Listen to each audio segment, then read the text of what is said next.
سعيدة على كل الناس في الجمعيات والمؤسسات الأهلية. هنتكلم النهاردة في تسويق البلدي عن اليوتيوب للجمعية دوره إيه. اليوتيوب للجمعية مهم جدا جدا جدا.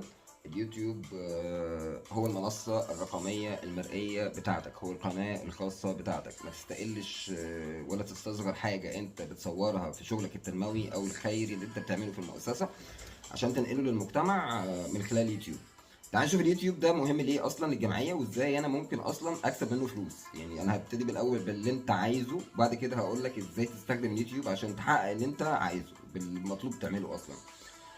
اليوتيوب ممكن يجيب لك فلوس من ثلاث حاجات. اليوتيوب ممكن يجيب لك فلوس من الفيديوز اللي انت بتحطها من خلال عمليه المشاهده والمرئيات بتاعه الاكونت. عادي الناس اللي بتتفرج عليها هيجي لك فلوس، نسبه المشاهده كام، عدد اليوزر كام، بتحقق الشروط دي بتخش. وفي حاجه تانية هي الادسنس اد، دي حاجه خاصه بجوجل. لما تعدي ريت معين او تعدي ليفل معين من المشاهده والعدد الاعضاء، هنوصل ان هم بيحطوا لك اعلانات او بتنزل في الباكج الاعلانيه فبتاخد فلوس منهم.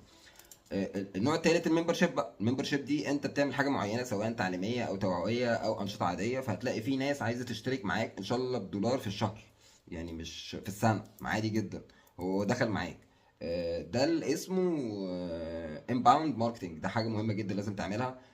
ان القناه بتاعتك هي اللي تجيب فلوس لنفسها وتخلي الناس تستعملها. مش هقول لك مرجعيه، ولكن هي بتلاقيك في مصداقيه، لان هي انت بتوري الرساله هنا من المستفيد للمتبرع مش العكس. ليه؟ لان اليوتيوب بينقل الصوره بتاعت انت بتعمل المشروع التنموي، انت وانت بتعمل المشروع الخيري المفروض يعلن عن الخطوات اللي انت بتعملها.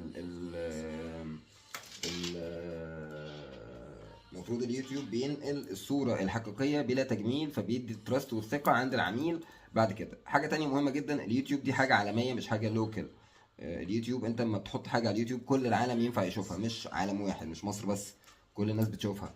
فممكن يجي لك حاجة من بره، ممكن يجي لك مشاهد من جوه.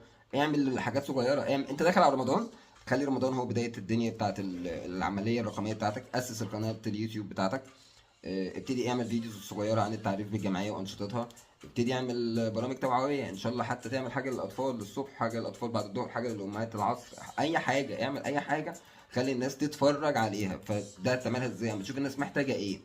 يعني احنا داخلين على رمضان ان شاء الله، كل سنه وانتم طيبين. اعمل اذكار الصباح والمساء للاطفال، اذكار الصباح والمساء بلغه الاشاره. ازاي تعمل سمبوسه بعد الظهر، ازاي اعمل عصير برتقال من قشر البرتقال، ازاي اعمل مش عارفه ايه. ازاي هتخلي الناس تتفرج؟ الناس وهي بتتفرج هيجي لك مردود. في حاجه تانية خالص ممكن